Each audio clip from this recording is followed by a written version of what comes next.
Bangladeshi PM Sheikh Hasina ने 5 अगस्त को 5 बजे अपने पीएम पद से रेजिग्नेशन देकर भारत आ गई हैं। अपने 15 साल पुरानी सरकार को किस स्टूडेंट प्रोटेस्ट की वजह से शेख हसीना को खत्म करना पड़ा और मिलिट्री के किस दबाव की वजह से उन्हें अपना देश छोड़ के भारत आना पड़ा, ये सब जानेंगे इस वीडियो में। ये बात है जून के महीने की, जब बांग्लादेश के कॉलेजेस और स्कूल्स के स्टूडेंट्स प्रोटेस्ट कर रहे थे बांग्लादेशी गवर्नमेंट के अगेंस्ट, वहां के रिजर्वेशन सिस्टम के खिलाफ, जो कि उन लोगों को मिलता है जिन्होंने बांग्लादेश को आजाद कराने में सरकार की मदद करी थी। उसके कुछ समय बाद ये रिजर्वेशन उन फ्रीडम फाइटर्स के बच्चों को और अब उनके ग्रैंड चिल्ड्रंस को भी मिलने लगा है, जो कि बढ़ाकर 30% कर दिया गया है। उनके देश में बढ़ती बेरोजगारी की वजह से वहां के यूथ को जॉब नहीं मिल रही थी और इस वजह से उन्होंने वहां पर ये प्रोटेस्ट स्टार्ट किया। पर सिचुएशन तब बिगड़ गई जब शेख हसीना ने उन प्रोटेस्टर्स के खिलाफ बयान देना शुरू कर दिया। उन्होंने कहा कि जो लोग ये प्रोटेस्ट कर रहे हैं वो बिल्कुल गलत हैं और ये कोटा सिस्टम से छेड़छाड़ करना भी बिल्कुल सही नहीं है। उन्होंने उन प्रोटेस्टर्स को आतंकवादी और रजाकार कहा। रजाकार का मतलब जो कि बांग्लादेश के फ्रीडम स्ट्रगल के लिए पाकिस्तान के साथ मिलकर उनके अगेंस्ट थे, उन्हें रजाकार कहते हैं। उन्होंने कहा कि वो सब देशद्रोही हैं और बाद में वहां के सुप्रीम कोर्ट ने भी उनके प्रोटेस्टर्स के खिलाफ अपना डिसीजन सुनाया, जिस वजह से वो बहुत गुस्सा हो। हसीना ने बांग्लादेश की मिलिट्री की मदद ली और उन प्रोटेस्टर्स को रोकने की बहुत कोशिश करी, जिस वजह से 300 लोगों की, इंक्लूडिंग पुलिस वाले और मिलिट्री के लोगों के साथ की मौत हो गई। और इस इंसिडेंट के बाद मानो सब आग बबूले हो गए। सब लोग इस प्रोटेस्ट में सरकार के खिलाफ खड़े हो गए और जब गवर्नमेंट ने आर्मी का इस्तेमाल किया इन प्रोटेस्टर्स को रोकने के लिए, तो उन्होंने सिराजगंज के पुलिस स्टेशन को अटैक कर दिया और वहां पे 14 पुलिस वालों की मौत हो गई। और इसी के साथ साथ हसीना ने वहां पे इंटरनेट सर्विसेज भी बैन कर दी, साथ ही साथ सारे सोशल मीडिया प्लेटफॉर्म्स को भी डिसेबल कर दिया।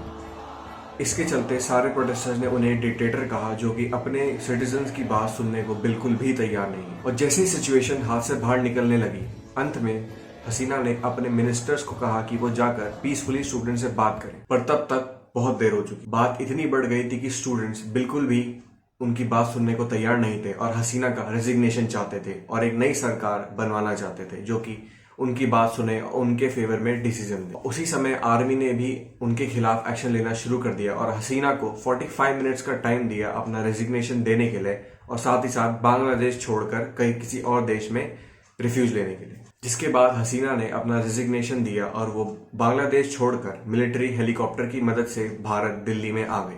और अब सारे प्रोटेस्टर्स वहां पर एक इंटरिम गवर्नमेंट बनाने की तैयारी कर रहे हैं जो कि उनकी बात सुन। और 6 तारीख यानी कि ट्यूसडे को जनता की सारी भीड़ शेख हसीना के घर में, पीएम हाउस और साथ ही साथ पार्लियामेंट में घुस गई और वहां पर तोड़फोड़ मचाने लग गई और साथ ही साथ हर चीज पर रेड कर दी। वो लोग हसीना के घर से सामान चुराने लगे, उनके बैग, साड़ी, कपड़े, फर्नीचर, मछली, बकरी और वहां पे प्रेजेंट हर चीज को वेंडलाइज करने लगे अपना प्रोटेस्ट दिखाने के लिए। साथ ही साथ शेख हसीना के फादर, जिन्हें फादर ऑफ बांग्लादेश कहा जाता है, मुजीबुर रहमान के भी स्टैचूज को वेंडलाइज किया गया प्रोटेस्टर्स द्वारा। और अब वो आगे प्लान कर रही हैं कि वो भारत को भी छोड़कर लंदन चली जाएं अपनी पूरी फैमिली के साथ, जिनमें से एक उनकी बहन भी है जिनके पास यूनाइटेड किंगडम की सिटीजनशिप भी है। सो बांग्लादेश की ये सिचुएशन से हमें ये सीखने को मिलता है कि सरकार और चाहे लोग कितने भी पुराने हों, इससे फर्क नहीं पड़ता।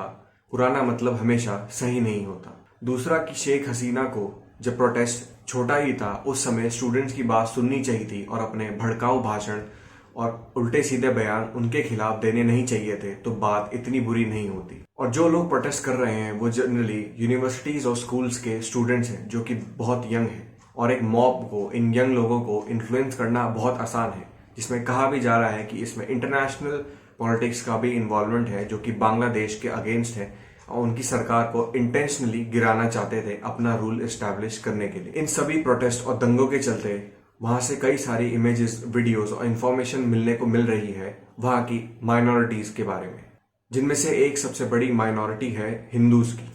वहां से ऐसी कई इंफॉर्मेशन और न्यूज मिल रही है कि वहां पे हिंदुओं को बहुत ब्रूटली मारा जा रहा है। उनके टेम्पल्स, उनके घरों को, उनकी जितनी भी चीजें उनके धर्म से जुड़ी हुई हैं, उन सबको वहां पे तोड़फोड़ की जा रही है।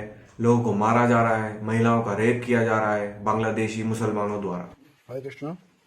देखते पाচ্ছেন এই অগ্নির মধ্যে ধাঁধা অগ্নিকাণ্ডের মধ্যে এই জগন্নাথ দেব, সুভদ্রা মহারানী এবং বলদেব অক্ষত আছেন।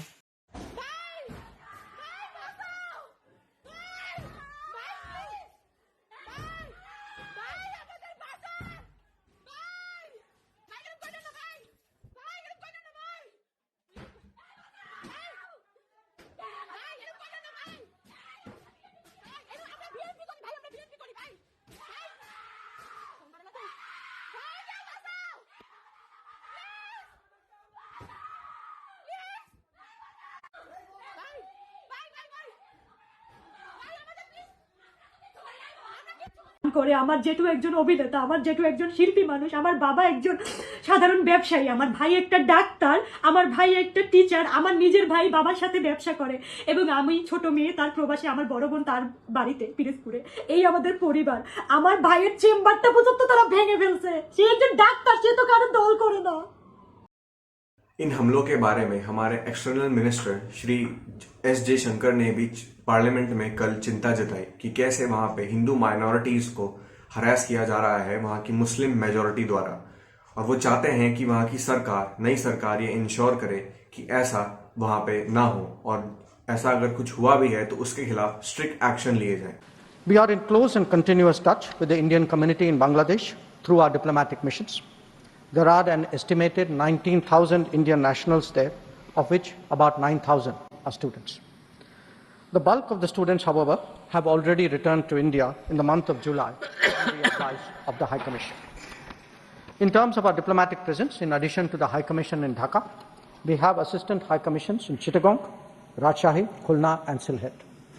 It is our expectation that the host government will provide the required security protection for these establishments. We look forward to their normal functioning once the situation stabilizes. Chairman, sir, we are also monitoring the situation with regard to the status of minorities. There are reports of initiatives by various groups and organizations to ensure their protection and well-being.